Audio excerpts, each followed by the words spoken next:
Maratha आरक्षणानंतर OBC संदर्भात एक अत्यंत महत्त्वाची बैठक होती।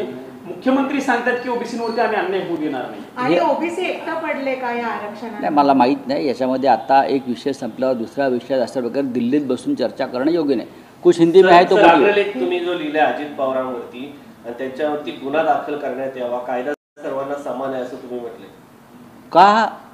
जर सरकारी कामात हस्तक्षेप केला म्हणून अजित पवारांच्या 4 हस्तकांवर गुन्हा दाखल झाला, कोणीतरी बाबा जगताप वगैरे लोक आहेत, नावं पाहिली, चिलीम बिलीम असे ओढतायत, मग ज्यांनी सरकारमध्ये बसून हा हस्तक्षेप केला ते अजित पवार आहेत।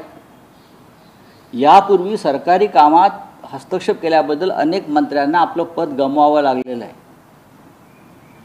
चुकीची कामं केल्याबद्दल। मग शिवाजीराव निलंगेकर पाटील असतील, शिवसेनेचे मुख्यमंत्री मनोहर जोशी असतील त्या काळातले, त्यानंतर बॅरिस्टर अंतुले असतील, चुकीचं काम केलं म्हणून त्यांना आपलं पद गमवावं लागलं, मंत्र्यांना गमवावं लागलं। मग अजित पवारांच्या संदर्भात ही जर मागणी होत असेल तर त्यात चुकलं काय? कारण स्वतः अजित पवार हे अत्यंत नीतिमान असे राजकारणी आहेत। त्यांनी अनेकदा सांगितलेलं आहे की मी वैयक्तिक कामं कोणाला सांगत नाही, मी सार्वजनिक कामांसाठीच अधिकाऱ्यांना फोन करतो।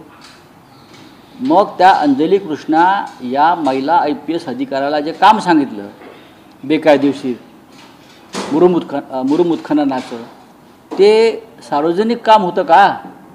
याचं उत्तर द्यायला पाहिजे राज्याच्या उपमुख्यमंत्र्यांनी किंवा राज्याच्या मुख्यमंत्र्यांनी। अशा वेळेला राज्याच्या मुख्यमंत्र्यांची दातखिळी का बसते हे सुद्धा महाराष्ट्राला पडलेलं कोड आहे। एरवी ते बोलत असतात, मुख्यमंत्र्यांनी याच्यावरती बोललं पाहिजे का नाही बोललं पाहिजे? या राज्याचे गृहमंत्री आहेत, त्यांनी का बोलू नये? ते ह्या राज्याचे गृहमंत्री आहेत, पण गृहमंत्री म्हणून त्यांनी सातत्यानं सरकारमधल्या गुन्हेगारी स्वरूपाच्या लोकांना पाठीशी घातला।